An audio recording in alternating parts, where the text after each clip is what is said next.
নমস্কার বন্ধুগণ। অদ্ভুত জীবন দর্শন মানুষের। কোনো মানুষ চায় তার ছেলে মেয়েকে ভালো শিক্ষা দেবে, ভালো আর্ন করবে, সেই সন্তানরা যেন ভালো থাকে, সফলতার উচ্চ শিখরে যেন পৌঁছয়, এটাই তাদের জীবনের লক্ষ্য। কিন্তু একটা সময় এই বাবা মাই যখন আবার শেষ পর্যায়ে এসে বলে যে আমি আমার সন্তানকে মানুষ করতে পারলাম না, তখন কেমন লাগে বলুন তো?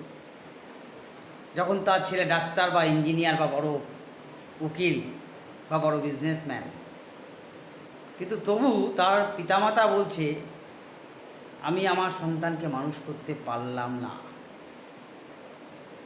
এরকম সন্তান যেন কারো ঘরে না হয়।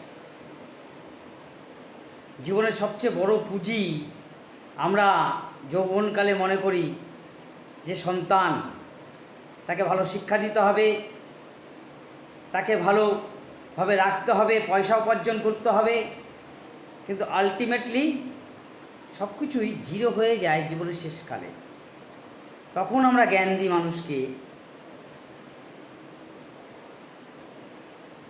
যে আমরা হয়তো পারলাম না।